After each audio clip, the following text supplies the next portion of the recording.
At the very bottom of the world, where navigation charts blur into emptiness and compass needles spin in confusion, lies a continent that feels less like a place on Earth and more like a portal to another realm entirely. Antarctica, a landmass larger than Europe, yet concealed beneath ice so thick it could swallow mountains whole.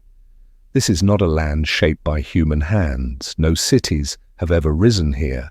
No borders have been drawn by war or treaty in the conventional sense. No indigenous peoples have called it home across the millennia. It stands alone, pristine and untouched, wrapped in a silence so profound it seems to have weight. What makes Antarctica truly unusual isn't simply its harshness, but the collective agreement surrounding it. In 1959, at the height of the Cold War, when superpowers couldn't agree on anything, 12 nations signed a treaty that essentially removed Antarctica from the game of territorial conquest. The Antarctic Treaty declared this frozen continent a place of peace, dedicated solely to scientific research. Military activity was banned, territorial claims frozen indefinitely. On paper, it sounds noble, a triumph of cooperation over conflict, but consider this. Humanity has fought wars over tiny islands, over strips of desert, over resources buried deep underground.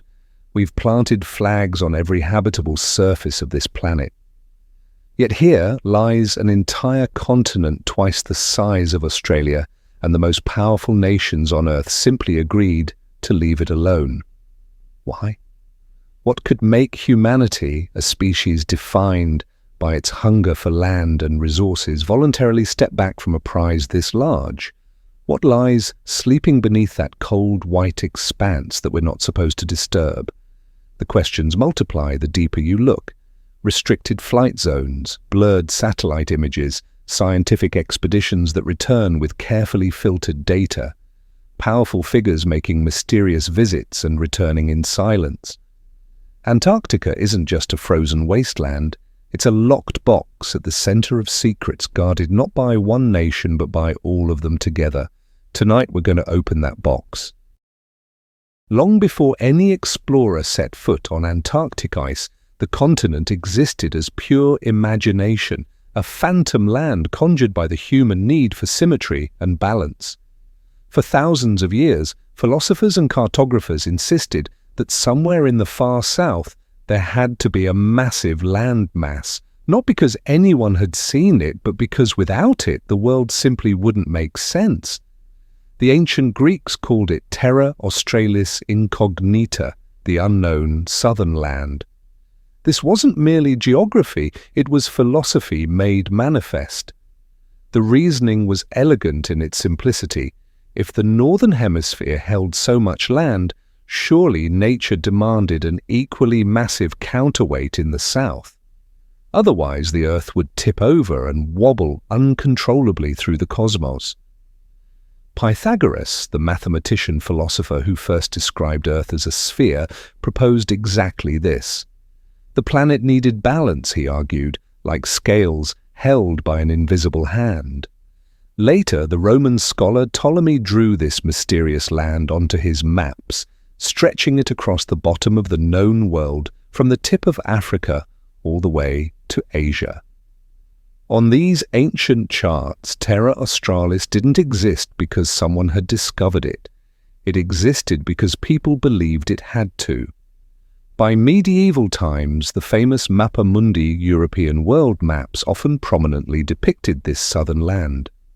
Cartographers shaded it in boldly, sometimes decorating it with drawings of fantastic beasts and mysterious peoples, as if imagination itself could fill the void left by genuine knowledge. It was part science, part mythology, part wish fulfillment. Then came the age of exploration. In the 15th and 16th centuries, as European powers sent ships across unknown seas, Terra Australis transformed from philosophical concept to obsession. Explorers believed that finding it wouldn't merely complete the map, it would unlock treasures beyond imagination. The Portuguese, the Spanish, the Dutch, the English all dreamed of being first to reach this southern frontier. What they found instead were fragments: Tierra del Fuego at South America's tip, New Zealand in the Pacific, Tasmania off Australia's coast. Each discovery was eagerly proclaimed as part of the legendary Terra Australis, as if explorers were assembling pieces of a continental puzzle. But perhaps the most intriguing whispers came from those who supposedly knew something the rest didn't.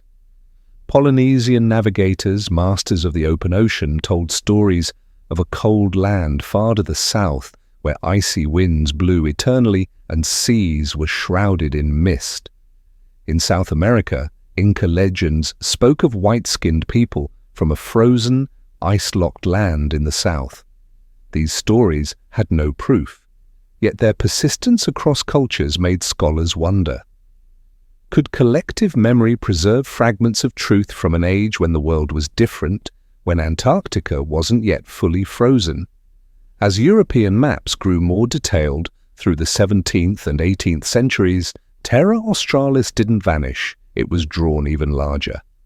Cartographers imagined it spanning the entire bottom of the globe, a foundation upon which the planet itself rested. It was testament to how humanity views the world through the lens of expectation, believing in what must exist, even without evidence. And it was this very illusion that sparked the daring journeys that would finally lift the veil on a real continent, locked away beneath ice for millions of years. The late 18th and early 19th centuries marked a turning point when European expeditions, fueled by national pride and personal ambition, threw themselves into the frozen seas surrounding the southern pole. What had once been only a vague notion on maps now became a battleground for explorers, each fighting to be first to plant a flag on untouched ground. The British, with their proud naval heritage, led the charge. In 1772, Captain James Cook commanded expeditions farther south than anyone before, crossing the Antarctic Circle and encountering endless fields of ice stretching to the horizon. Though he never landed on the continent itself, Cook proved something crucial. There was more than just ocean down there. There was land, massive land buried beneath the ice. In his journals, Cook described the region as inhospitable to life and worthless for commerce. But it was precisely this cold dismissal that ignited the hunger of later generations to conquer it, and the real race had begun. For European powers, planting a flag at the South Pole became more than achievement. It became a symbol of national strength. 3 names rose above all others: Roald Amundsen of Norway, Robert Falcon Scott of Britain, and Ernest Shackleton, also British. Amundsen was methodical, almost scientific in his preparation. He studied Inuit survival techniques, mastered the use of dog sleds, and organized a lean, efficient team built for speed and endurance. Every detail mattered. Every gram of weight was calculated. Scott, by contrast, embodied aristocratic pride and British nationalism. His expedition chose Manchurian ponies and motorized sledges, choices poorly suited to Antarctica's brutal conditions, yet reflecting his desire to showcase modern technology over traditional methods. The race unfolded like a tragedy written in advance. In December 1911, Amundsen's team reached the South Pole first, planting Norway's flag at the bottom of the world. They had travelled efficiently, their dogs strong, their route carefully planned. Victory was clean, almost routine. Weeks later, Scott's expedition arrived, only to find they had lost. The Norwegian flag already stood in the ice, a silent marker of defeat. Exhausted and demoralized, Scott's team began the long journey back. But Antarctica had not finished with them. Trapped by blizzards, running low on supplies, the men died one by one. Scott's final journal entries are haunting. Messages to family, to country, words that capture the boundary between human ambition and nature's absolute power. His story became more than failure. It became martyrdom, remembered as a symbol of humanity's eternal struggle against the edge of existence. And then there was Shackleton. He never reached the pole, yet his name burns brightest in legend for an entirely different reason: survival against impossible odds. In 1914, his ship Endurance became trapped and was slowly crushed by ice, forcing his crew to drift on ice floes for months. When rescue seemed hopeless, Shackleton and a handful of men sailed hundreds of miles across freezing seas in a tiny lifeboat, reaching help and ultimately saving every single member of his crew.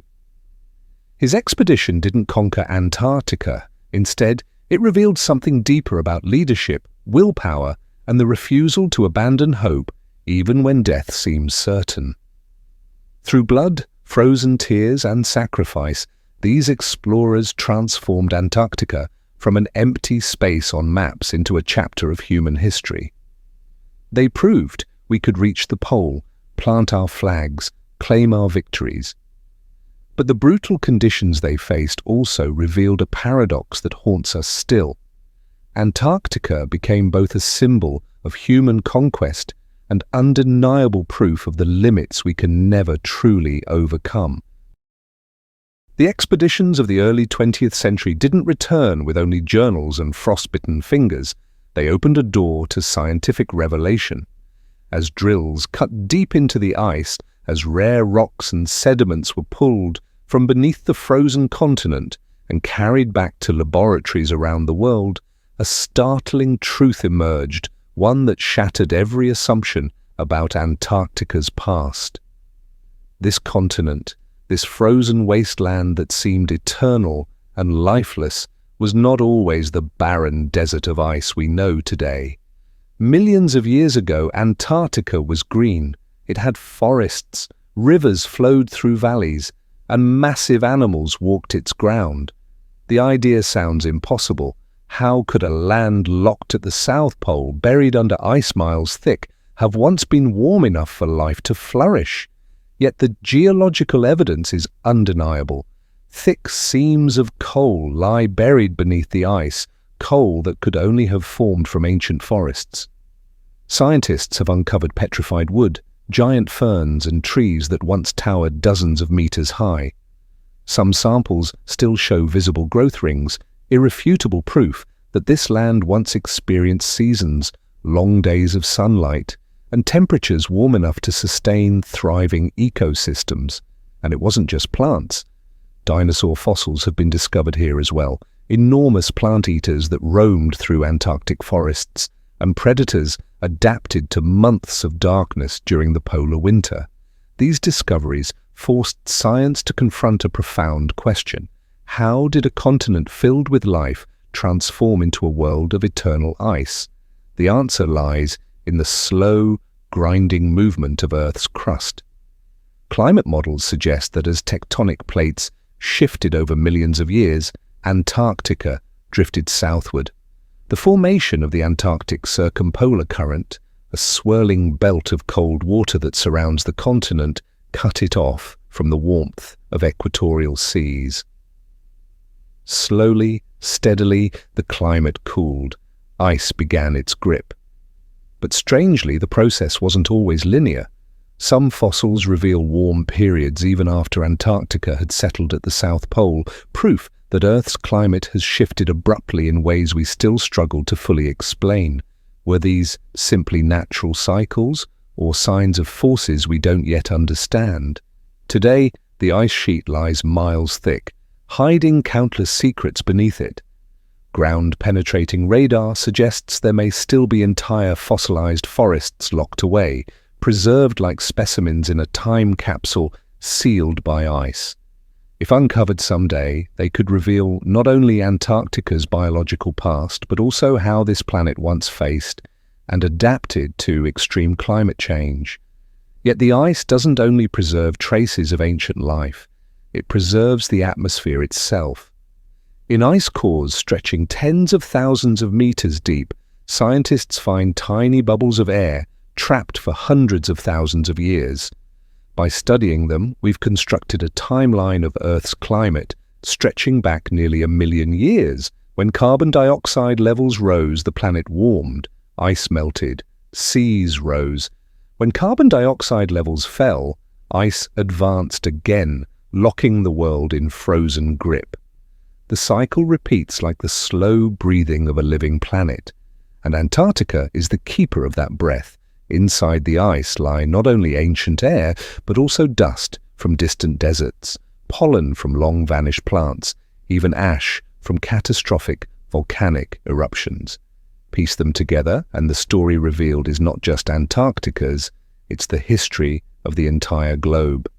Yet here lies the paradox. The ice is both the most complete archive we possess and the barrier that keeps us from reading it fully. What we know today barely scratches the surface.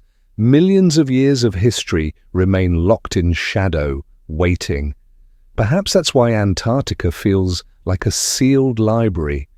Inside are priceless volumes, records of climate, of life, of environmental transformation. When we look at Antarctica today, a vast block of ice isolated in the cold ocean, it's nearly impossible to imagine that this continent was once connected to many other lands. But geological maps and the theory of plate tectonics reveal an astonishing truth. Antarctica was not always alone. It was once part of Gondwana, a massive supercontinent that included South America, Africa, India, Australia, and Madagascar.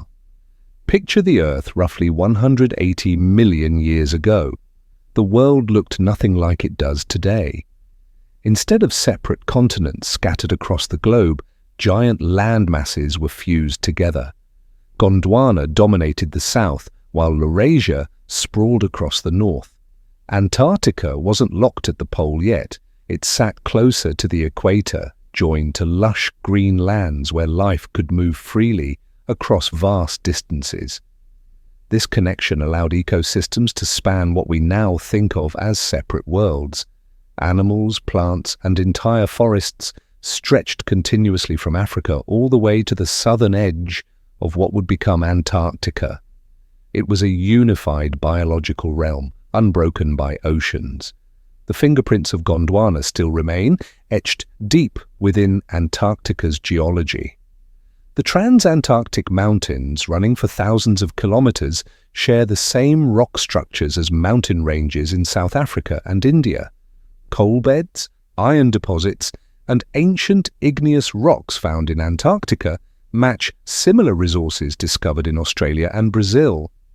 Geologists call these matching edges, evidence that continents once fit together like pieces of a broken vase. When tectonic forces began pulling Gondwana apart, the breakup happened in stages over millions of years. Around 120 million years ago, India split off and began its northward journey, eventually colliding with Eurasia to form the Himalayas. About 100 million years ago, South America and Africa separated, leaving behind coastlines that still fit together remarkably well, evidence visible even on a basic world map. Mainstream scientists hypothesize that Antarctica drifted steadily toward the South Pole and became fully isolated roughly 34 million years ago when the Antarctic Circumpolar Current formed, a belt of cold water that encircled the continent and cut it off completely from warmer seas. From that moment, Antarctica was locked into an eternal ice age, transforming from a green land into the frozen desert we know today. One of the strongest pieces of evidence linking Gondwana's scattered remnants is the Glossopteris fossil, a giant fern that once grew in dense forests across the supercontinent. Fossil traces of Glossopteris have been found in India, South Africa, Australia, and Antarctica. These discoveries helped scientists in the 19th century finally accept the once outrageous theory of continental drift. The image of a single plant species spanning continents thousands of miles apart remains one of the most powerful proofs of Earth's unified ancient past. Gondwana is more than just a geological concept. It's a reminder that Earth's history is a grand epic of movement.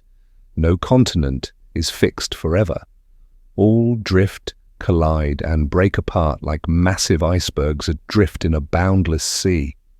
Antarctica today is only one chapter in that story, a chapter of separation, cold, and isolation. Yet before that, it was bound closely to lands where billions of people now live. Recent studies of Antarctica's hidden bedrock add even more depth to this picture. Buried mountain ranges, concealed mineral veins, and vast fault lines reveal that Antarctica still plays a strategic role in Earth's ongoing geological story. The mineral resources formed within Gondwana didn't disappear. They remain locked beneath the ice, silent and waiting. Seen through the lens of Gondwana, Antarctica's isolation today is only a brief moment in a much longer history. Once it was part of a familiar world where life moved and thrived freely before being split apart by the slow grinding of tectonic plates. That ancient memory makes Antarctica feel both close and impossibly distant. It once belonged to the same connected world we inhabit, yet now it lies sealed away. A frozen, hidden land beyond our reach. If Gondwana tells the story of Antarctica's distant past, then modern discoveries reveal something even more astonishing. Beneath miles of ice, Antarctica hides an underground world still full of life. A world sealed away for millions of years, where rivers flow in darkness, vast lakes exist in complete silence, and ancient microbes survive in conditions that should be impossible. The most famous of these discoveries is Lake Vostok. Buried under more than 4 kilometers of ice, Lake Vostok is roughly 3 times the size of Lake Ontario and ranks among the largest freshwater lakes on Earth.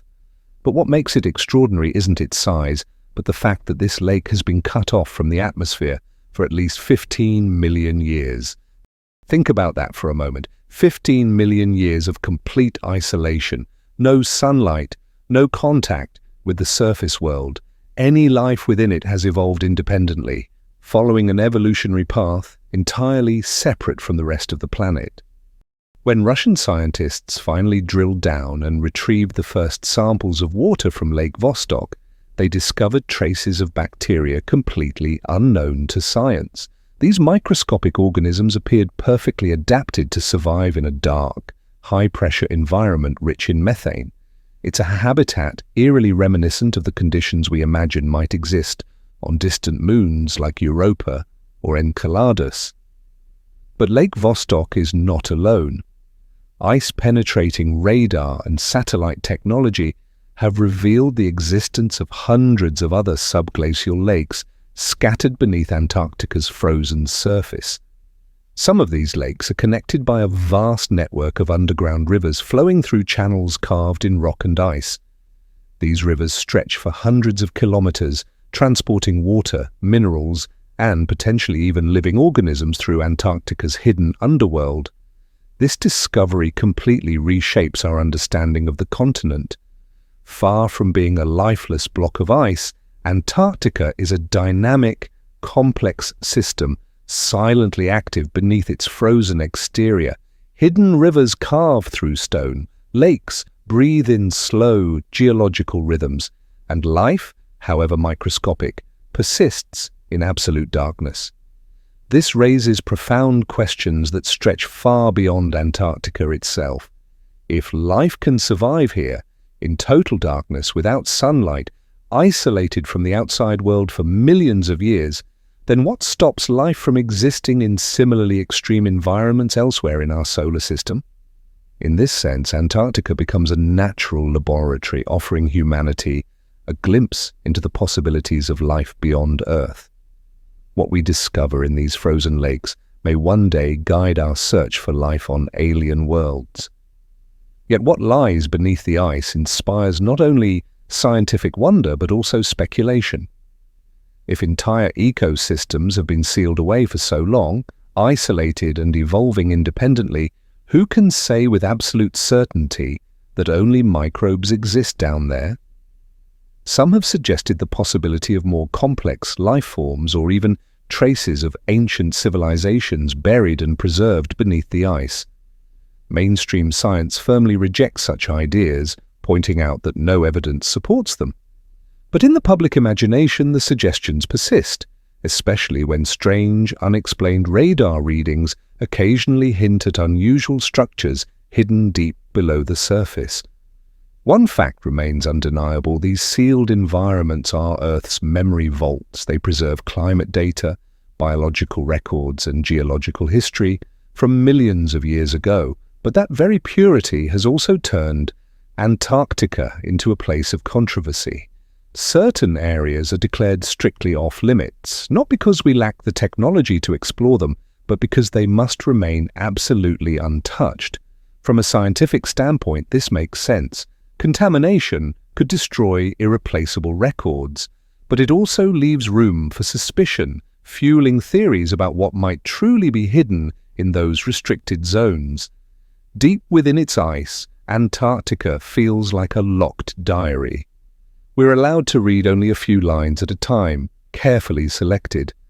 And the less we're told, the more our imagination rushes in to fill the blanks. While modern science insists Antarctica has been locked beneath ice for millions of years, one artifact poses a question that refuses to fade. The Piri Reis map, drawn in 1513 by Ottoman Admiral Piri Reis. This map is remarkable not just for its detail, far ahead of its time, but for what it appears to show: a coastline of Antarctica without ice.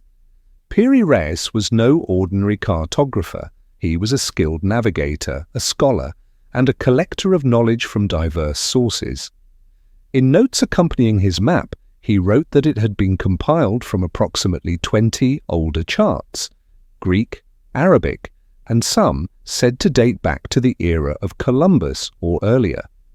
What shocked researchers when they examined this map closely was that the southern portion appeared to align uncannily with the actual shape of Antarctica as we know it today, not buried under ice, but exposed as open land. Comparisons between the Piri Reis map and modern geological surveys conducted with ice-penetrating radar have left many stunned. Certain coastal features match almost exactly with Antarctica's true shoreline, hidden beneath thousands of meters of ice and only revealed in the 20th century through advanced technology. Beneath that frozen surface, the land's contours are astonishingly close to what Piri Reis drew over 500 years ago. The question hangs in the air like frozen breath. How could a 16th century admiral accurately map a continent that humanity wouldn't officially discover until the 19th century? Several theories have emerged. Some argue that Piri Reis simply misassembled fragments of South America, and what we see isn't really Antarctica at all, just a cartographic error that happens to look similar. But this explanation struggles when specific coastal features line up almost perfectly with modern radar data. Coincidence can only stretch so far. Another theory suggests his map may have been copied from far older sources, perhaps relics of a civilization that existed before Antarctica was sealed in ice. If true, it would mean that humanity once possessed seafaring and geographic knowledge far beyond what conventional history records. It would suggest that ancient peoples mapped the world with precision we've only recently reclaimed through satellites and technology. Mainstream scholars remain cautious, even skeptical. They point out that Antarctica may have experienced periods with less ice coverage tens of thousands of years ago, and perhaps the Piri Reis map reflects a distorted memory of those times passed down through generations of sailors and explorers. Yet even they struggle to explain the precise alignment that emerges when you overlay the ancient map with modern data. What deepens the mystery further is that the Piri Reis map is not alone. Other charts from the 16th and 17th centuries also depict a southern continent, sometimes attached to South America, sometimes separate. It's as if fragments of geographic memory persisted within human knowledge even before Antarctica was confirmed to exist. Could these maps be pieces of a lost body of knowledge passed down through centuries until they fell into the hands of scholars like Piri Rice? For centuries, the map has remained at the heart of debate. To cautious academics, it's an uncomfortable anomaly, a puzzle piece that doesn't fit neatly into established historical narrative. To alternative researchers, it's proof of lost civilizations, advanced societies whose knowledge vanished but left behind traces in the form of impossibly accurate maps. And to the wider public, it stands as a symbol of a timeless question that refuses to die. Do we truly know the full story of our planet's past? The Piri Reis map is less a simple artifact than a doorway opening onto endless speculation, from rigorous science to mythological wonder. And in doing so, it casts Antarctica in an entirely new light. Not only as a frozen wilderness at the edge of the world, but as a land that may hold the memory of an entire civilization buried beneath miles of ice, waiting silently for the day we're ready to uncover it. Throughout the 20th century, one of the most provocative theories about Antarctica came from geographer Charles Hapgood. Rather than simply studying old maps and ancient legends, Hapgood proposed something far bolder, that Earth's crust may have shifted rapidly in the past, sliding an entire continent from a temperate zone down to the frozen South Pole. And in that sudden, violent displacement, the flourishing civilization of Atlantis was buried beneath the eternal ice. He called this concept Earth crust displacement. Unlike the slow, gradual process of continental drift proposed by Alfred Wegener, Hapgood argued that Earth's thin outer shell could slide all at once over the softer mantle below, moving thousands of kilometers in what would amount to only a geological instant. If such a shift occurred, lands with mild climates could suddenly find themselves thrust into polar conditions, an upheaval dramatic enough to destroy any civilization unlucky enough to be in the wrong place at the wrong time. In his 1966 book, Maps of the Ancient Sea Kings, Hapgood made a startling claim. Atlantis was not a mythical island swallowed by the ocean as Plato described in his dialogues. Instead, it was Antarctica itself before the ice. He believed that roughly 12,000 years ago, when Earth's crust shifted, the continent slipped from a temperate latitude down to the South Pole. Any advanced civilization that had flourished there would have been obliterated by the sudden onset of freezing temperatures, while fragments of its memory survived in myths and legends passed down through generations across the world. The theory sparked fierce debate, but it also captivated many minds. Some scholars noted that Hapgood's hypothesis could explain why so many disparate cultures share legends of a lost land in the far south. It also seemed to align with scientific evidence suggesting that parts of Antarctica had experienced unusually warm climates in the relatively recent past. Even without direct archaeological proof, the timing made Hapgood's theory compelling. 12,000 years ago marked the end of the last ice age, a period when sea levels rose dramatically as glaciers melted. Civilizations that might have existed in coastal areas would have been drowned or displaced. Could Antarctica have been one of those places? Perhaps most surprising of all, Hapgood's ideas weren't entirely dismissed by the scientific establishment. Albert Einstein himself, in a foreword to one of Hapgood's earlier works, admitted that the theory was worth serious consideration.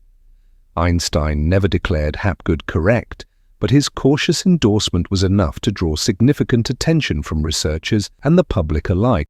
Of course, most modern geologists firmly reject the Earth crust displacement hypothesis, pointing out that it contradicts the well-established mechanics of plate tectonics. The crust doesn't slide around like a loose shell. It's locked into complex, slow-moving processes driven by convection currents in the mantle below. Yet despite scientific skepticism, the Atlantis and Antarctica theory has endured, not just among fringe researchers, but in popular culture as well. It paints a haunting image, an advanced civilization erased almost overnight by geological catastrophe, leaving behind only faint echoes in humanity's collective memory. A society that built cities, developed knowledge, and perhaps even mapped the world, only to be entombed beneath ice so thick we're only now beginning to glimpse what lies below. The real power of Hapgood's theory may not lie in whether it's factually correct. Instead, it forces us to confront an uncomfortable question. Could we be missing an entire chapter of human history? If massive geological shifts happened in the past, how many civilizations might have been erased completely, surviving only as legends and myths whispered around fires for thousands of years? And so Antarctica becomes more than just a frozen landmass. It transforms into a symbol of forgetting, a continent locked in ice like a colossal tomb, holding the remains of a lost world.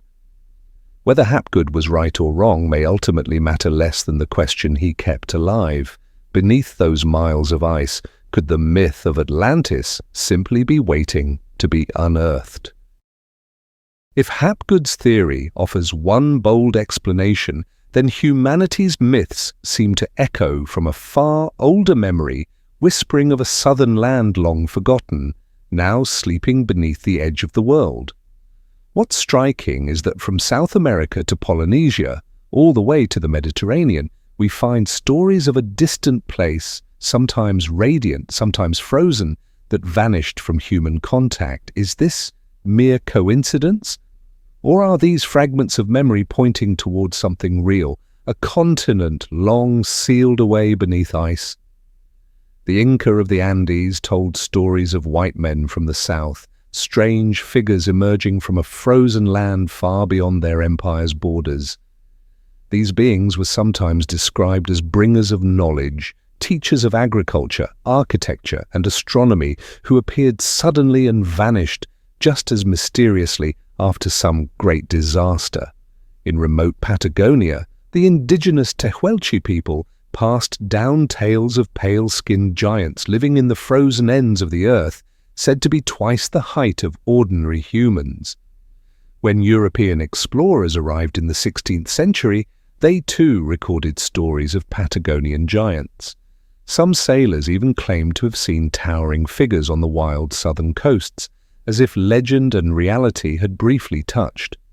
What makes these accounts curious is that many existed before Europeans ever set foot in South America. This makes it harder to dismiss them as simple exaggerations of meeting taller outsiders. Perhaps the giants of the ice were metaphors, personifications of the glaciers and frigid winds sweeping in from the south. But it's also possible they were distorted memories of ancient encounters with groups of people long vanished, leaving no trace except myth. Across the Pacific Ocean, the master navigators of Polynesia told stories of Hawaii, a sacred land in the far south, believed to be the birthplace of their ancestors. To them, Hawaii was not only the land where souls returned after death, but also a shared homeland, a place that once existed but was lost to time and distance. While many scholars interpret Hawaii as a cultural metaphor or a symbolic concept rather than a literal place, when we place it alongside the Inca and Patagonian stories, the similarities become harder to ignore. Could these be fragments of the same collective memory preserved across oceans and centuries? In many cultures, the figures from the south, whether giants, mysterious beings, or travelers from another realm, were not seen as enemies. They were often semi-divine, inspiring both awe and fear. They were remembered as bringers of knowledge, much like the Atlantis myth itself describes an advanced civilization destroyed yet leaving faint traces behind. When we read South American, Polynesian, and Mediterranean legends together, Antarctica begins to look like the stage where these collective memories converge. The true importance of these myths may not lie in whether they're literally accurate. What matters is their strange harmony, the fact that cultures separated by vast oceans and thousands of miles seem to share a memory of a southern land, distant, haunting, and lost. And it is this resonance that has transformed Antarctica from a lifeless block of ice into a living symbol of mystery, of reverence, and of humanity's eternal longing to understand what lies beyond the edge of the known world. These myths don't give us final answers, but they do open a door to the ultimate question. Beneath the ice, could echoes of a lost age still remain, waiting silently for the day we're ready to listen? After the legends of South American giants and Polynesian homelands, the story shifts to the present day. In our age of satellites and global internet connectivity, Antarctica is no longer just a distant land of imagination. It's an open canvas, visible to the entire world through high-resolution imagery, updated constantly. And yet, paradoxically, the more images we have, the deeper the mysteries seem to grow. Among millions of satellite photos, strange shapes occasionally appear, formations that spark immediate debate and wild speculation. The question inevitably arises, is Antarctica hiding signs of artificial structures, or are we simply being tricked by light, shadow, and the human tendency to see patterns where none exist? One of the most famous examples is the so-called Antarctic Pyramid. Viral satellite images show a structure with sharp edges, triangular sides, and a pointed peak rising above the endless white expanse. From a distance, it looks eerily like a massive pyramid, as if constructed by human hands or perhaps by a civilization long forgotten. Speculations spread like wildfire. Some linked it immediately to Atlantis. Others suggested extraterrestrial origins. Still others claimed it was evidence of a secret government base hidden in plain sight, camouflaged by ice and distance. Mainstream scientists offered a simpler explanation. It's just a nunatak, a mountain peak poking through the ice sheet, shaped into a pyramid-like form after millions of years of wind erosion and geological processes. To them, the pyramid is nothing more than pareidolia, the brain's natural tendency to recognize familiar patterns in random shapes. It's the same psychological quirk that makes us see faces in clouds or hear voices in white noise. But reason alone wasn't enough to extinguish the excitement. The photos spread across social media, edited, zoomed, and captioned with provocative questions. Why is the government silent? Why is no one allowed to visit that site? Ironically, the very silence surrounding the formation only fueled the mystery. The Antarctic Pyramid became a phenomenon, with videos racking up millions of views and comment sections filled with theories ranging from plausible to fantastical. And the pyramid wasn't the only anomaly. Other satellite images revealed dark streaks that resembled tunnels carved into ice, rectangular shadows that looked like entrances, and strange openings that seemed to lead underground. Some were later explained as natural shadows or image processing artifacts. But for those who believe Antarctica hides secrets, each unexplained feature became further proof of underground bases, hidden structures, or ruins buried beneath the frozen surface. The power of these images doesn't lie in whether they're scientifically accurate. It lies in how they ignite curiosity. Antarctica is already off limits to nearly everyone, restricted by treaties, controlled by governments, and shrouded in layers of bureaucracy. So any visual anomaly, no matter how small, becomes fuel for the imagination. A dark patch transforms into a massive entrance. A sharp peak becomes an ancient pyramid. And suddenly, the question isn't whether we're seeing things that aren't there, but whether something real is being deliberately concealed. Science provides reasonable explanations for most of these formations. Wind erosion shapes rocks into geometric forms. Ice creates optical illusions. Shadows play tricks on cameras orbiting hundreds of kilometers above the surface. But science cannot extinguish the belief that Antarctica holds more than we're being told. And it is in the space that opens between what science can explain and what people choose to believe that modern legends find their enduring life. The Antarctic Pyramid may be nothing more than a mountain shaped by time and weather. Or it may be something else entirely, something we're not meant to see, hidden at the bottom of the world where few can ever go to verify the truth for themselves. From icy pyramids carved by stone and wind, the human imagination stretches even further into the realm of the impossible. If those strange satellite images really do hint at something hidden beneath Antarctica's surface, could the continent itself be a gateway to another world entirely? Some theories suggest that deep below the ice lie entrances leading to an underground realm, a place known in legend by many names, from Hollow Earth to Agartha. The Hollow Earth theory first appeared in the 17th century when a few European thinkers speculated that our planet might contain multiple inner shells, with vast open spaces between them.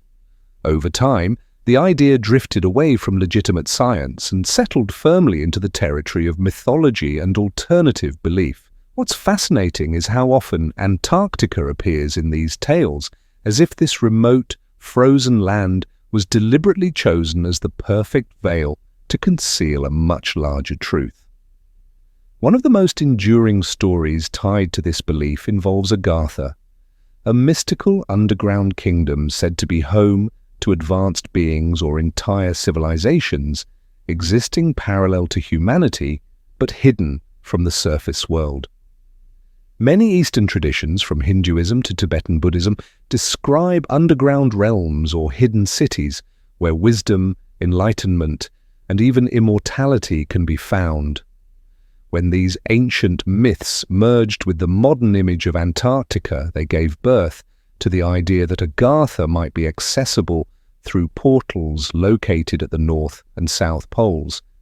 The belief took root and grew, fueled by a combination of spiritual tradition, alternative history, and speculative fiction. The legend gained even more traction thanks to stories surrounding Admiral Richard Byrd, the American explorer who famously flew over both poles in the 20th century. According to unofficial documents claimed to be excerpts from Byrd's secret diary, the Admiral reported seeing a lush green land beyond the Antarctic ice, illuminated by a strange inner sunlight. He allegedly described encountering mysterious beings and flying craft, unlike anything known to modern science. While most historians dismiss these documents as complete fabrications, they've been enough to anchor the Hollow Earth theory firmly within Antarctica's mythology. For believers, Byrd's alleged experiences aren't fantasy. They're suppressed truth, hidden by governments unwilling to reveal what lies beneath the ice. Between documented fact and pure fiction, one thing remains undeniable. Antarctica is the perfect stage for underground world legends to thrive. Miles of ice conceal everything below. Hidden ice caves stretch for kilometers, unmapped and unexplored. Flight-restricted zones block access to vast areas, and entire regions are declared off-limits to all but a select few with proper clearance. All of this feeds the sense that something is being deliberately concealed, and for many believers, the louder mainstream science denies the existence of Hollow Earth or Agartha, the stronger their conviction becomes.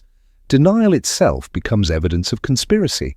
Hollow Earth and Agartha may be myths, but they echo something deeper in the human psyche, our refusal to accept that every mystery of our planet has already been solved.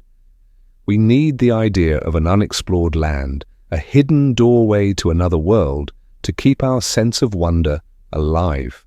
We need to believe that not everything has been mapped, catalogued, and explained away by science, and in its cold silence, Antarctica has become the perfect symbol of that belief. It's a place we can see on maps, photograph from space, and claim to understand, yet it remains fundamentally inaccessible to ordinary people.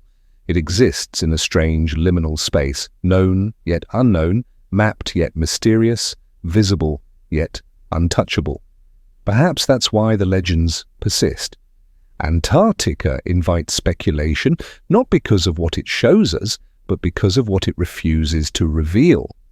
And as long as vast stretches remain off-limits and questions go unanswered, the stories of hidden realms and underground kingdoms will continue to thrive, fed by silence and secrecy. From myths about underground kingdoms, the story of Antarctica enters a darker, more concrete chapter. One involving real expeditions, real nations, and real ambitions cloaked in secrecy. And it begins with Nazi Germany, a name that still carries a chilling weight more than 80 years later. In 1938, Adolf Hitler's regime sent an expedition to Antarctica, organized by the German Navy and carried out aboard the ship Schwabenland. The official mission was straightforward: to explore uncharted regions, conduct aerial surveys, and expand Germany's economic influence, specifically to search for new whaling grounds, a vital source of oil and fat for the Nazi war machine. But behind that surface-level explanation, documents and rumors suggest the Germans had something far more ambitious in mind: to claim a piece of Antarctica and potentially establish a secret military presence on the frozen continent. The region they explored was named Neuschwabenland, or New Swabia, located in an area known today as Queen Maud Land. Over the course of several months, the expedition flew across vast stretches of ice, taking thousands of aerial photographs, dropping metal flags with swastikas to mark territorial claims, and creating detailed topographic maps. The move sparked immediate unease among other world powers, as it aligned perfectly with Nazi Germany's aggressive expansionist policies already playing out across Europe. This wasn't just scientific curiosity. It looked like the opening move in a game of territorial conquest, extending all the way to the bottom of the world. After World War II ended, the lack of solid information about this expedition left a vacuum, and that vacuum was quickly filled with wild speculation. Many came to believe that the Nazis didn't merely scout for whaling sites. Instead, they allegedly built secret underground bases beneath the Antarctic ice, hidden facilities where they conducted advanced experiments, tested cutting-edge weaponry, and perhaps even developed flying disc technology decades ahead of its time. One of the most persistent theories claims that the Nazis discovered something extraordinary in Antarctica, perhaps the ruins of an ancient civilization, perhaps an entrance to the fabled underground world, or perhaps simply a perfect stronghold to rebuild their power after defeat in Europe. These stories were fueled further by accounts of high-ranking Nazi officers who vanished after 1945, and whispered rumors that U-boats slipped away to the southernmost seas, never to return. Mainstream historians, of course, reject these claims outright. They argue there's no credible evidence the Nazis ever built permanent bases in Antarctica. Instead, they view Neuschwabenland as more symbolic than functional. It was a propaganda-driven expedition meant to assert Germany's presence on the global stage, rather than establish a serious military outpost in one of the most inhospitable places on Earth. Still, it's hard to ignore how deeply Nazi ideology was intertwined with mysticism and alternative history. The regime's obsession with ancient civilizations, lost knowledge, and concepts like Thule and Atlantis made Antarctica the perfect backdrop for both real ambition and speculative legend. The Nazis genuinely believed they were destined to uncover hidden truths that would cement their place as a superior civilization. Whether that belief led them to Antarctica's ice for practical or mystical reasons remains a matter of debate. And after 1945, the silence around Neuschwabenland only deepened the mystery. If it was truly just a routine whaling expedition, Why were so many related documents classified or destroyed? Why do stories of secret Nazi bases continue to resurface in dozens of books, documentaries, and online forums? The story of Neuschwabenland may never be fully resolved, but it marks the moment when Antarctica stopped being merely a frozen wilderness and became a stage for geopolitical intrigue, military ambition, and conspiracy theories that refused to die. In 1946, the United States launched one of the largest military operations ever conducted in Antarctica, Operation Highjump. The scale was staggering, the official explanations vague, and the abrupt ending remains unexplained to this day. Operation Highjump took place from August 1946 to February 1947, led by Admiral Richard Evelyn Byrd, one of America's most celebrated polar explorers. On paper, the stated objectives were straightforward: to train troops in extreme cold weather conditions, to test military equipment in sub-zero environments, and to conduct scientific research. But when you examine the scale of the deployment, it becomes clear that something much larger was at play. The operation involved nearly 4,700 personnel, 13 ships and 33 aircraft, a force comparable to real wartime campaigns. Aircraft carriers, destroyers, icebreakers, submarines, and transport vessels were all deployed. Supply chains were established. Extensive aerial photography equipment was brought along with the stated ambition of mapping large swaths of Antarctica's coastline and interior. It's difficult to believe all of that firepower and logistical effort was simply for cold weather training exercises. What deepens the mystery even further is the timing and the abrupt conclusion. The operation had been planned to last 6 to 8 months, giving the military ample time to complete its objectives. But after less than 2 months, the entire fleet suddenly packed up and returned home. Official reports blamed harsh weather conditions and unforeseen logistical difficulties, but for many observers that explanation rang hollow. Why would such a powerful, well-prepared military force suddenly retreat from a scientific mission because of bad weather? That gap between expectation and reality was quickly filled with speculation.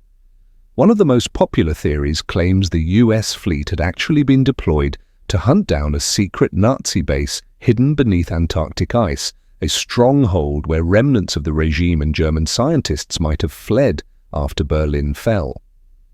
Some stories go even further, suggesting the Americans encountered advanced technology during their expedition, experimental weapons, underground facilities, or even flying craft that forced them to withdraw.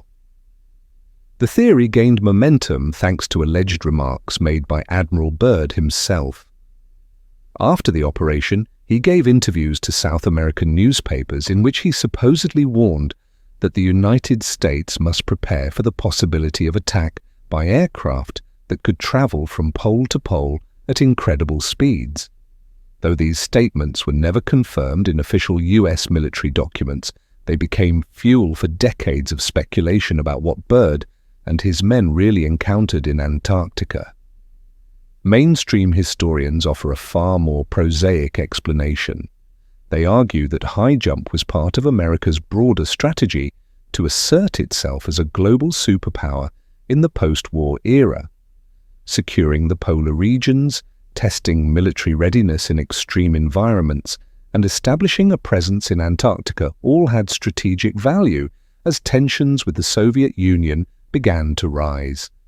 Detailed mapping of Antarctica's coastline also had both scientific and military applications, especially as transpolar flight routes were being studied for potential bomber and reconnaissance missions.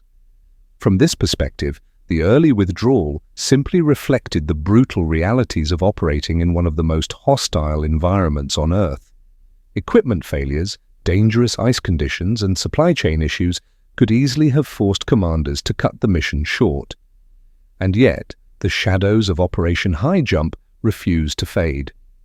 According to reports from South American newspapers in the years following World War II, Admiral Richard Byrd gave a controversial interview in 1947 in which he allegedly warned that the United States must remain vigilant against the possibility of attack by aircraft capable of moving from pole to pole at incredible speeds.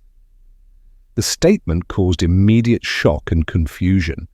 Some papers even quoted him as describing a vast, lush land beyond the southern pole. Later researchers questioned the authenticity of those printed reports, pointing out that many details seemed exaggerated or taken out of context. But by then the words had already been absorbed into the growing mythology surrounding Antarctica and Admiral Byrd himself. Part of the legend also stems from what is claimed to be Byrd's secret diary. Byrd recorded strange experiences during his polar flights, describing green valleys free of ice, unusual animals, and even contact with beings far more advanced than modern humans. In one frequently quoted passage, Byrd supposedly wrote that his plane was taken under external control and guided into a land where ice did not exist. There he allegedly encountered inhabitants of an inner Earth who warned him about humanity's future and the dangers of nuclear weapons. The diary describes these beings as possessing technology and wisdom far beyond anything known to surface civilizations. Of course, neither the US military nor mainstream historians have ever confirmed the diary's existence. Most dismiss it outright as a fabrication created decades after Byrd's death, designed to capitalize on public fascination with hollow Earth theories and UFO phenomena. Yet for those who believe in hidden worlds beneath the ice, the diary became irrefutable proof. What makes the story even more intriguing is that even without the disputed documents, Byrd's actual career invites speculation. As one of the first pilots to fly over both the North and South Poles, he personally witnessed regions of the planet few others had ever seen. His expeditions documented photographs and observations of areas not fully covered by ice, as well as strange atmospheric phenomena that defied easy explanation. Perhaps it was these genuine, documented experiences that gave his alleged words such haunting power. They didn't emerge from pure fantasy, they came from a man who had truly stood at the edge of the unknown and looked beyond. Some modern researchers argue that Byrd was simply referring to unexplored coastal regions of Antarctica, where ice had receded, revealing dry valleys and exposed rock. They suggest his warnings about high-speed aircraft were metaphors for emerging Cold War aviation technology, jets and rockets capable of traveling across polar routes to deliver nuclear payloads. But his vague phrasing, combined with sensationalized newspaper coverage, gave his statements a life of their own. They transformed into something larger, more mysterious, more unsettling. Whether intentionally or not, Byrd became a kind of prophet figure for those who believe Antarctica hides secrets far beyond the reach of ordinary science. We may never know what Admiral Byrd truly meant, nor how much the press distorted or embellished his words. But it was precisely this ambiguity that made him a messenger for grand theories of hollow Earth, of Agartha, of lost civilizations hiding at the bottom of the world, waiting silently beneath miles of ice for the day humanity is ready to confront them.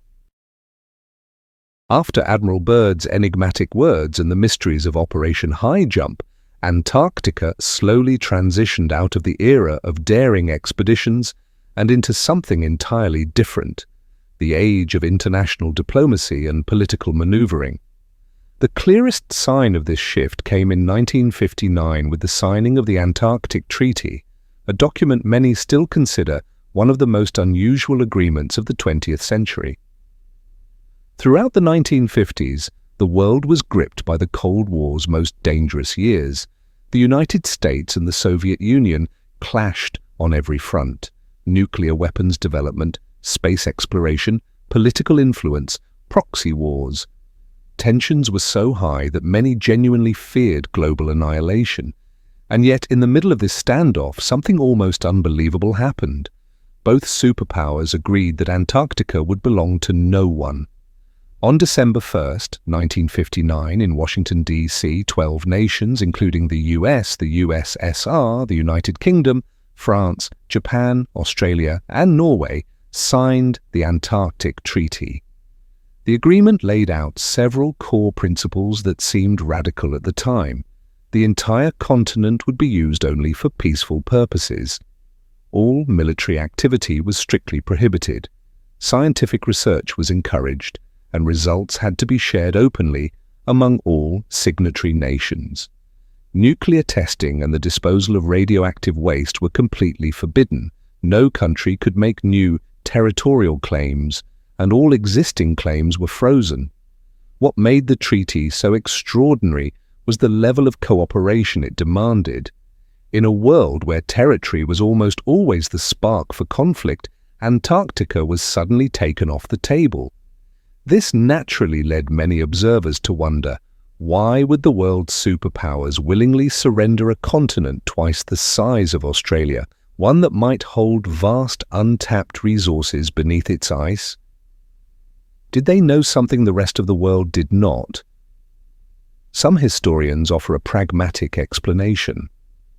They argue that no nation wanted to pour massive resources and manpower into controlling such a hostile, inaccessible land, while the Cold War was already consuming enormous amounts of both. The treaty, in this view, was simply a rational way to avoid opening yet another expensive, dangerous front in the global struggle for dominance. But to those who believe Antarctica conceals deeper secrets, that explanation feels insufficient. They suggest the treaty was really a cover, a way for world powers to quietly control access to the continent while keeping its hidden truths under wraps. Whether those truths involved ancient ruins, secret military bases, extraterrestrial contact, or something else entirely, suspicion only deepened when people examined the treaty's strict rules on access and exploration. Anyone wanting to explore, survey, or even conduct research in Antarctica needed special permission. Huge areas were declared off-limits under the banner of environmental protection. Commercial flights were not allowed to pass over the continent. Even scientists could operate only within tightly controlled zones, and their findings often had to pass through layers of bureaucratic review before being published. For many, this level of restriction didn't look like scientific openness, it looked like deliberate control. From there, conspiracy theories flourished. Some claimed the treaty was designed to prevent the discovery of archaeological finds that could rewrite human history. Others believed it concealed ongoing military operations, perhaps remnants of Nazi Germany's Neuschwabenland bases, or perhaps new facilities built secretly by Cold War superpowers in direct violation of the treaty's own terms. And of course, there were those who insisted the real purpose was to block public access to evidence of UFOs, extraterrestrial technology, or contact with non-human intelligences operating from bases hidden beneath the ice. Whatever the truth, one thing is undeniable. The Antarctic Treaty remains one of the most successful diplomatic agreements in modern history. More than 60 years later, it's still in effect, and more nations have joined. In a world defined by conflict, competition, and mistrust, Antarctica has become the only place with no war, no armies, no contested borders. But anyone who has studied the maps closely or examined the fine print will notice something difficult to ignore. Vast areas marked as restricted zones, regions where access is severely limited or outright forbidden. This naturally raises a troubling question. If Antarctica is truly nothing more than a peaceful, scientific preserve, then why are there no-go zones? Why are there blocked flight corridors? Why do satellite images sometimes appear blurred or incomplete in certain areas? In reality, commercial flights over Antarctica are almost non-existent. International air routes curve around South America, South Africa, or Australia, but never cut straight across the continent.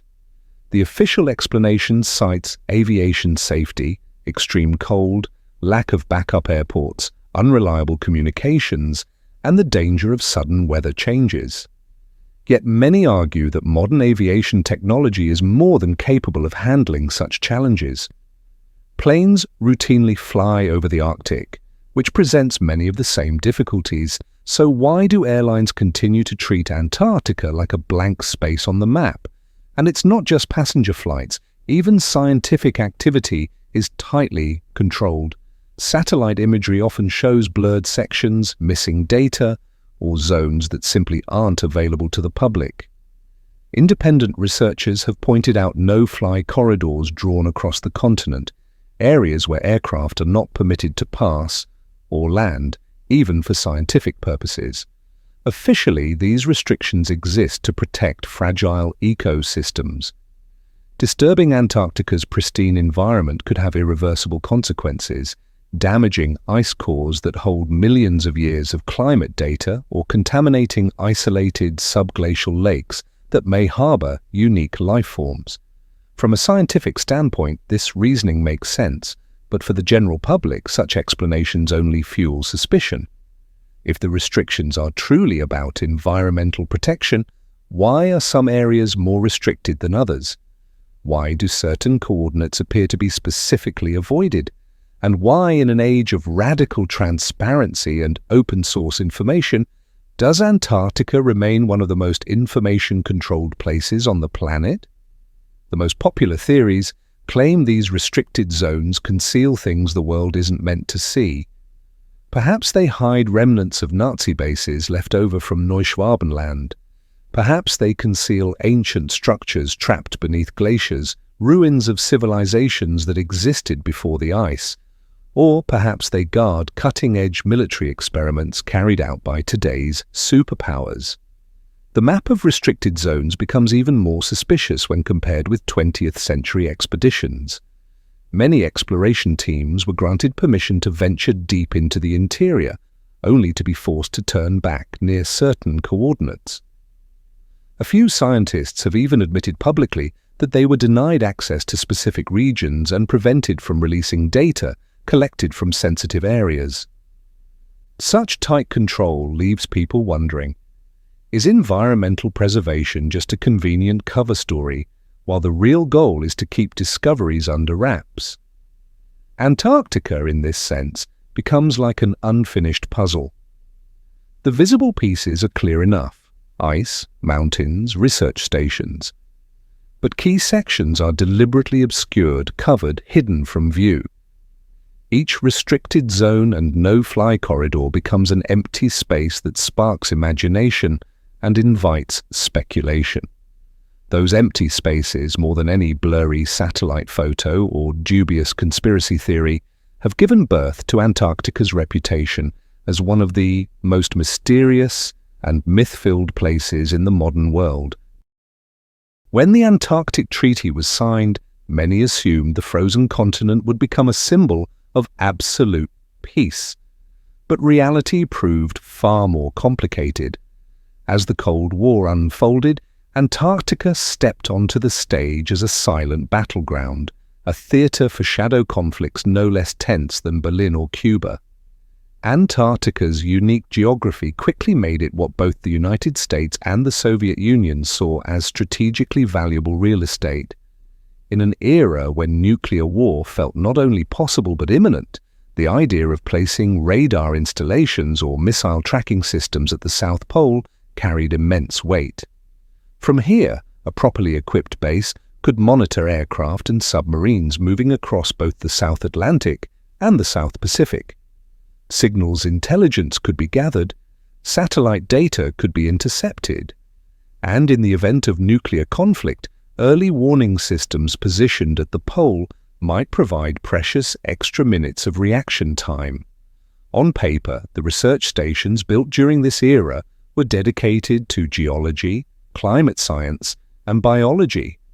But many observers suspected that behind those modest scientific-looking buildings were hidden intelligence centers, facilities designed not just to study ice, but to intercept radio signals, monitor satellite transmissions, and perhaps even test classified military technologies far from prying eyes. Radar towers began appearing, Satellite antennas sprouted from the ice. Fortified bunkers were carved into glaciers. Were they truly for weather monitoring and atmospheric research, or for something far more clandestine? From the 1960s through the 1980s, Antarctica became home to a growing number of so-called international research facilities. Yet this cooperation often looked more like camouflage than genuine collaboration. Reports circulated that the United States had deployed sonar arrays beneath Antarctic ice sheets to track Soviet submarines moving through the Southern Ocean. Meanwhile, the Soviets were believed to have installed space monitoring equipment inside their stations, designed to capture signals from American reconnaissance satellites passing overhead. To the public, the images showed cheerful scientists in bright parkas studying penguins and drilling ice cores. But beneath that friendly surface, a shadow war of surveillance and intelligence gathering was quietly unfolding. Some of the deepest mysteries involve persistent stories of underground bases. Rumors claimed that both superpowers had carved vast complexes beneath the ice. Research labs, weapons storage depots, command centers. Explorers described tunnels so large that trucks could drive through them, hidden deep under Antarctica's ice sheet, accessible only through carefully concealed entrances. While official sources never confirmed such claims, the existence of underground facilities like the Amundsen-Scott South Pole Station proved that large-scale construction beneath the ice was not only possible but practical. If civilian scientists could build subsurface research labs, what might military engineers accomplish with classified budgets and no public oversight? By the 1980s, the arms race had reached fever pitch. Laser weapons, directed energy systems, space-based defense initiatives like Reagan's infamous Star Wars program. Some theories suggest that Antarctica, isolated and easily hidden from public scrutiny, became the perfect testing ground for experimental technologies. If something went wrong, the ice itself would bury the evidence. In this way, Cold War Antarctica was never just a meteorological outpost. It was a hidden battlefield where science and military ambition overlapped, where the public saw only the surface, while deeper layers of ice concealed strategic games of power and secrecy. The strict silence surrounding these bases, combined with the continent's rigid access restrictions, turned Antarctica into a colossal black box in modern history. And then, even as the Cold War faded, that black box was never truly opened. The old secrets never disappeared, they simply piled on top of new ones, creating layers of mystery that persist to this day. Even as the Cold War's tensions began to ease, Antarctica's mysteries didn't fade, they simply changed shape.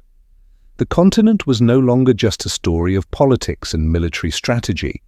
It became the stage for something stranger, mysterious streaks of light across polar skies, unexplained signals, and reports of unidentified flying objects witnessed by pilots and researchers alike.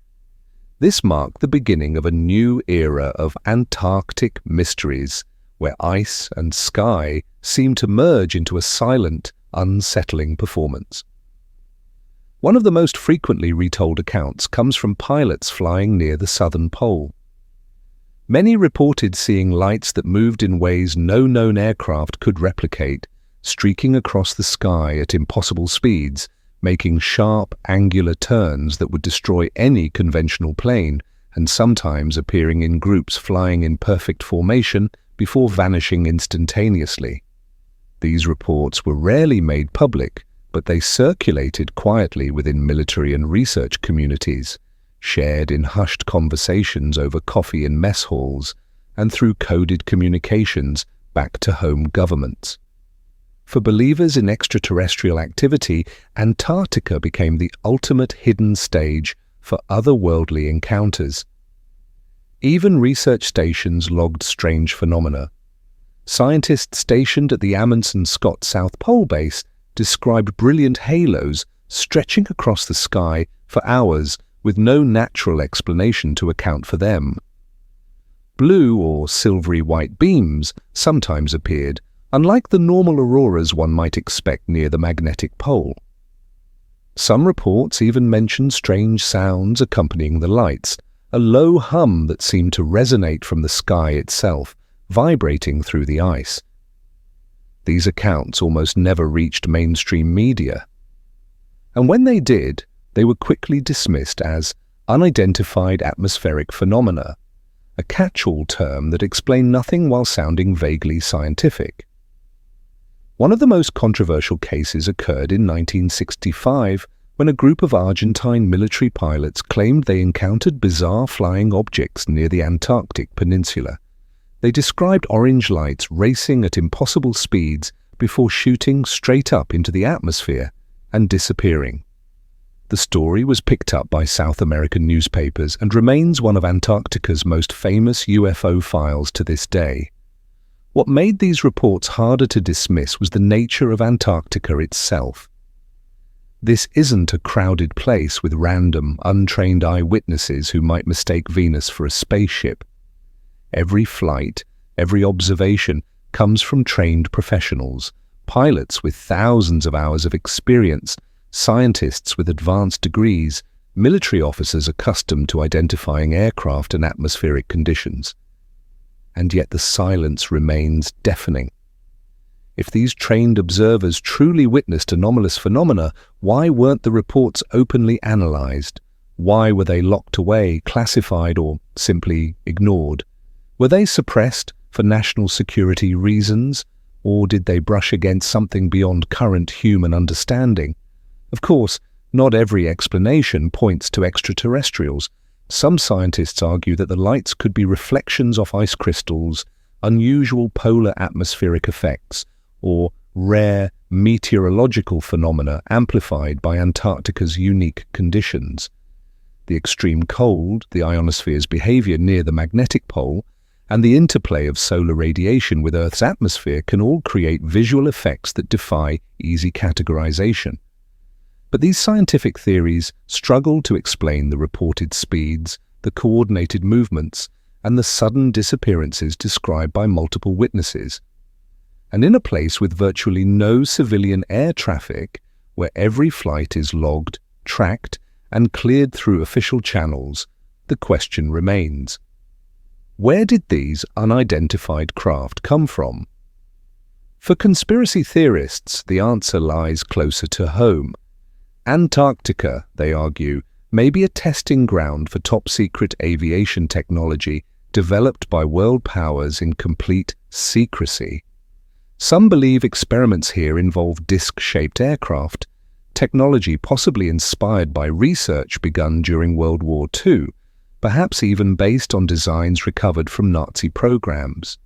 When pilots or scientists accidentally glimpse these experimental craft, the sightings are conveniently dismissed as strange lights or atmospheric anomalies, a perfect cover for truths not meant to be revealed.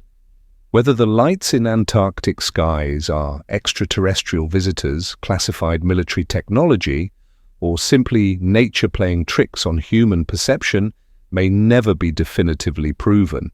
But the reports persist, adding yet another layer to Antarctica's reputation as a place where the boundaries between the known and unknown blur into frozen mystery. Alongside secrets unlocked by time and climate, there are mysteries tied directly to people, unexplained disappearances, expeditions that vanished into the white void, leaving behind questions that have never been answered. Unlike the early 19th century expeditions where tragedy could be blamed on primitive technology and inadequate preparation, the disappearances of the 20th and 21st centuries raise deeper, more unsettling questions. With modern equipment, GPS navigation, satellite communication, and advanced survival gear, why do people still vanish without a trace? One category of incidents involves aircraft. During the 1960s and 1970s, both military and civilian pilots reported strange occurrences while flying near Antarctica. Some flights allegedly disappeared from radar in seconds, never to be heard from again. Despite massive search operations involving entire fleets of aircraft and ships, Wreckage was never recovered. Bodies were never found. Harsh weather conditions, sudden blizzards, violent winds, and treacherous ice fields could explain much of it. Antarctica is one of the most hostile environments on the planet, where a single navigational error or mechanical failure can mean death within minutes. But some reports describe sudden, unexplained interference with communication systems, as if an invisible force had severed every signal simultaneously. For many, that sounded less like weather, and more like electromagnetic anomalies, or even deliberate interference from hidden installations, monitoring airspace, and eliminating unwanted intrusions. And it wasn't only pilots. Ground expeditions have their own chilling stories. In one documented case, a research team was recorded leaving a station to survey a stretch of ice and collect samples. Days passed with no contact. When rescue crews finally arrived at the last known coordinates, they found only fragments, half-erected tents, scientific instruments abandoned in the snow, and long drag marks leading away into the emptiness as if the team had fled in sudden panic. The official record listed them as missing, presumed dead due to extreme weather conditions.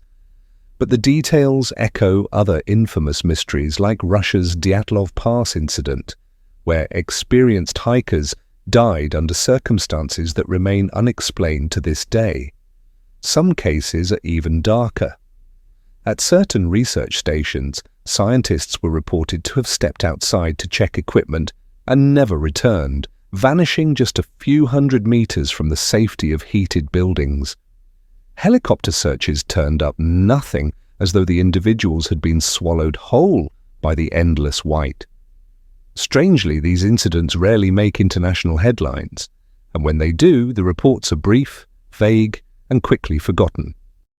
Official explanations typically point to the brutal realities of Antarctica, hidden crevasses that can open suddenly beneath the ice, storms that appear without warning, and cold so extreme it can kill within minutes. But for those who believe in deeper conspiracies, the disappearances feel less like natural accidents and more like deliberate silencing. In several cases, radar logs and communication records allegedly vanished right along with the victims. Some suggest these people stumbled across something they were never meant to see. It could have been ancient ruins, classified military installations, or evidence of activity that violated the Antarctic Treaty, and their disappearance was no accident. Antarctica, with its perfect silence and ability to conceal anything, becomes the ultimate stage where the impossible can happen unseen. Ice buries evidence, wind erases tracks, and the vast, empty landscape swallows secrets without leaving a trace. While stories of vanished explorers cast a dark shadow over Antarctica's history, then another mystery lies in the people who choose to visit this frozen land. Politicians, religious leaders, billionaires, even astronauts. And every time one of them shows up, it sparks a wave of questions. What could possibly draw them to this barren, frozen place, a continent with no cities, no permanent residents, and officially nothing to see? One of the most talked about visits happened in November 2016, when then US Secretary of State John Kerry made a surprise trip to Antarctica. The timing alone fueled intense speculation. Kerry flew to the bottom of the world on the very day of the US presidential election. Why would one of the most powerful men in Washington abandon such a critical political moment to visit a research station in the middle of nowhere? The official explanation was climate change. Kerry went to witness its effects firsthand and meet with scientists studying ice melt and rising sea levels. But skeptics argued there were countless other locations far more urgent and accessible for such a visit. The lack of transparency around his itinerary, combined with the strange timing, left Kerry's Antarctic trip shrouded in mystery. Years earlier, Antarctica also welcomed another unexpected guest. Pope John Paul II's visit was described as a symbolic gesture of peace and spiritual reflection. The Vatican framed it as an opportunity for the Pope to witness Earth's untouched wilderness, a living testament to God's creation. But symbols can be read many ways. Some wondered if the visit was a way to stake a spiritual claim on a land already dominated by scientific and political powers. From a theological perspective, Antarctica could represent the ultimate symbol of purity, or perhaps a place tied to deeper religious secrets never made public. Adding to the intrigue was Buzz Aldrin, the legendary astronaut and second man to walk on the moon. In 2016, Aldrin traveled to Antarctica, only to be evacuated suddenly due to health complications. What made the trip particularly strange was a cryptic tweet he posted, and then quickly deleted. The message read, "We are all in danger. It is evil itself." No one knows exactly what Aldrin meant. The tweet vanished almost as soon as it appeared, leaving only screenshots circulating online as evidence it ever existed. Did he see something in Antarctica that deeply disturbed him? Was the message a metaphor for climate change? Or was it something else entirely? And the list doesn't end there. Over the years, billionaires, military leaders, and high-ranking officials from multiple countries have made sudden, secretive visits to Antarctica. Their schedules are often rushed, their stated reasons vague or non-existent, and they rarely speak about what they saw or why they went. Many believe that Antarctica now serves as a kind of closed-door meeting room for the global elite, a place remote enough that conversations the rest of the world must never hear can take place in complete secrecy. What these powerful figures reveal simply by showing up is that Antarctica is not empty. Far from it, the continent seems to hold layers of meaning, political, scientific, religious, and perhaps even something beyond imagination. These aren't casual tourists snapping photos of penguins. These are people who shape the world, and they're flying to the farthest, most isolated place on Earth for reasons they refuse to explain. If we imagine Antarctica as a land draped in mystery, then three hands grip the curtain tightly, refusing to let it fall: science, the military, and religion. Three realms that seem different, even opposed, yet converge at the southernmost edge of the planet. Each holds part of the key, and together they form a triangle of power that both protects and seals away Antarctica's deepest secrets. Science, at least on the surface, is the light that illuminates this frozen continent. Research stations dot the coastline. Thousands of scientists from around the world rotate through, studying climate, biology, and geology. Their work has revealed ancient climates, discovered subglacial lakes, and mapped hidden mountain ranges beneath the ice. But science in Antarctica is not entirely free. It is structured, allocated, and monitored through international treaties and government funding. Every discovery must be reported through official channels, and only fragments of the full picture ever reach public journals or media outlets. Ground-penetrating radar data, core samples drilled from miles beneath the ice, detailed geological surveys. These rarely appear in their entirety. Science, instead of flinging open the doors to hidden truths, has become a filter, showing humanity only what is deemed appropriate to see.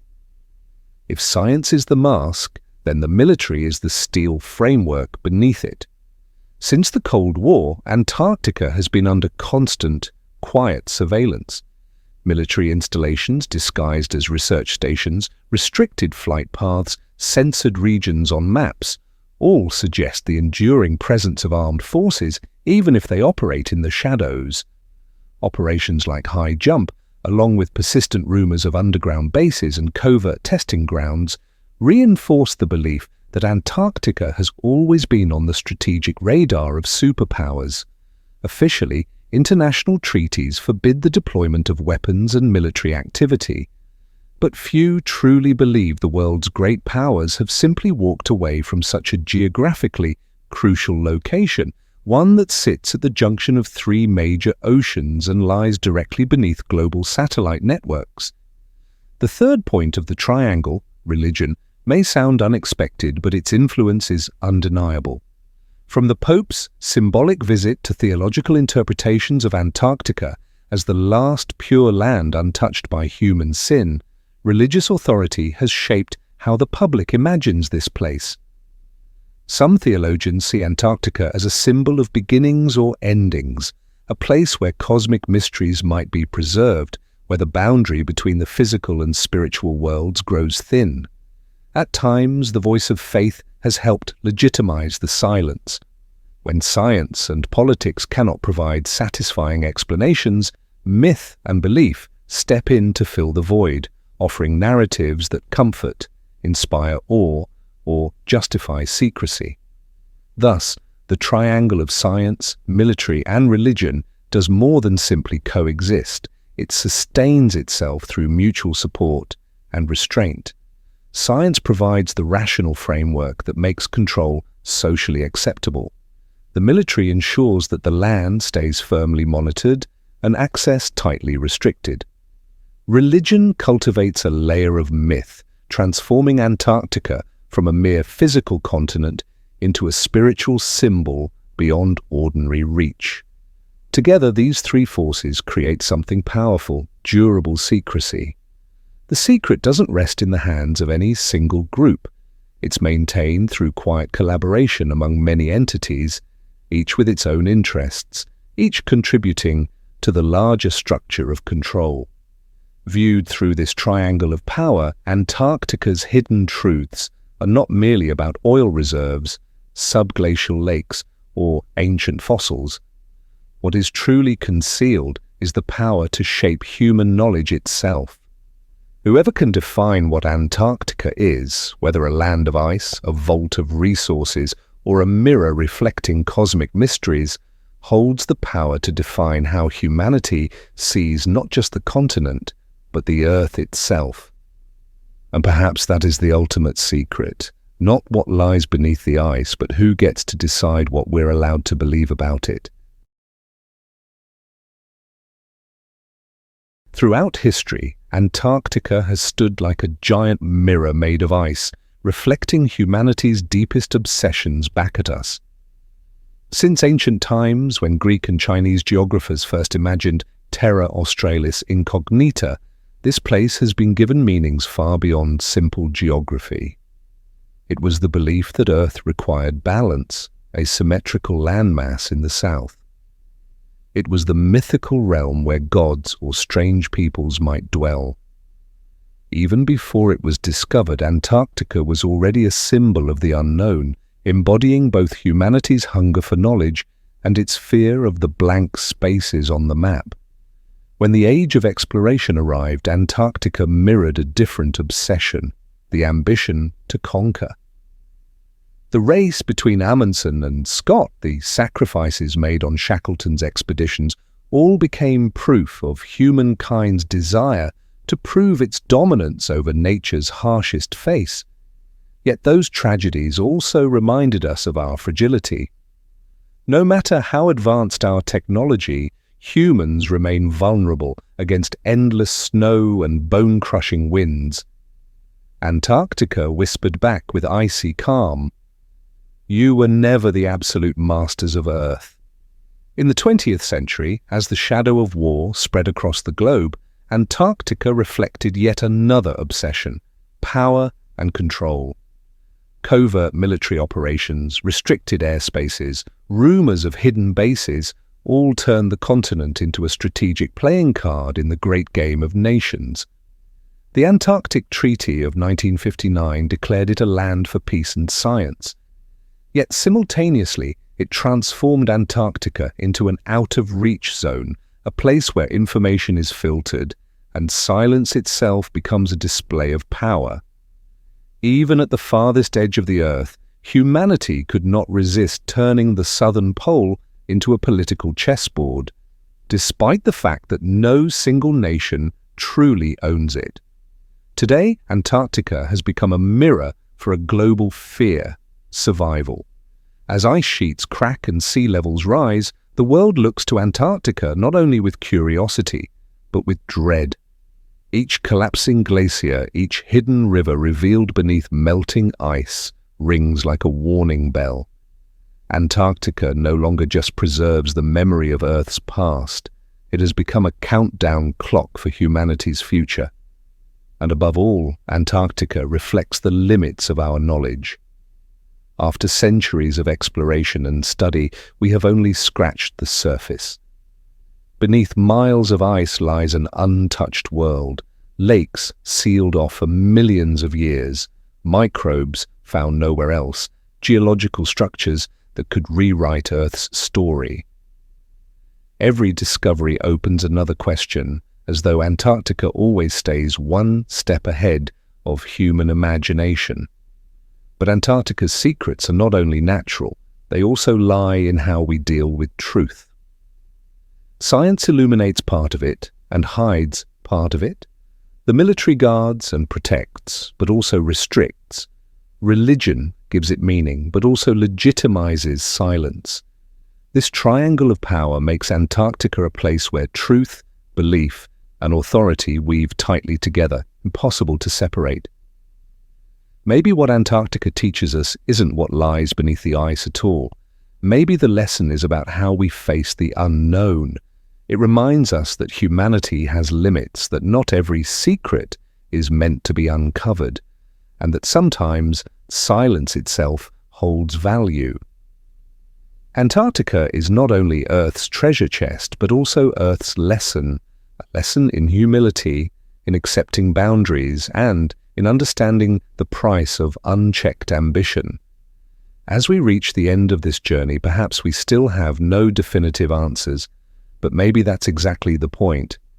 The absence of answers is what makes Antarctica the ultimate mystery. It does not hand us truths neatly packaged. It gives us questions.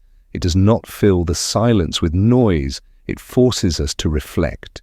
In a world overwhelmed by information and distraction, Antarctica remains silent. And perhaps that silence is the most powerful message it has for humanity. Antarctica, the Earth's final secret, still waits. Not to be conquered, not to be exploited, but to be listened to be respected, and to remind us that not everything on this planet belongs to humankind.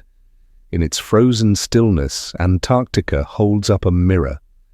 And what we see reflected back is not the continent itself, but us, and the choices we have yet to make.